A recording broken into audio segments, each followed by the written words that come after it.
কি করছো তুমি? ফিটিংস করছো?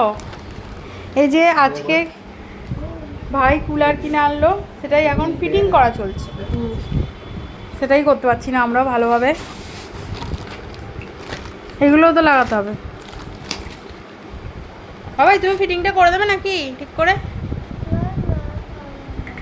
পারবে পারবে, তুমি করে নাও করে নাও করে নাও। কুলার আর সেটিং হচ্ছে না আমাদের, কি অবস্থা! তো ভেঙে ফেল তুই এখনই, কি যে হবে। চলো আবার এখানে জল দেওয়া হচ্ছে, 1 মুখ জল। 1 মুখ জলে কতটা রান্না হবে দেখা যাক। 1 লিটারও হবে না। ফাইনালি এটা চলতে শুরু করেছে। ভাই হাফ পাচ্ছ? এটা হচ্ছে ভর্তি হয়নি, এইটুকুনি ভর্তি হয়েছে মাত্র। 1 বালতি জল দেওয়া হয়েছে, তাও একটু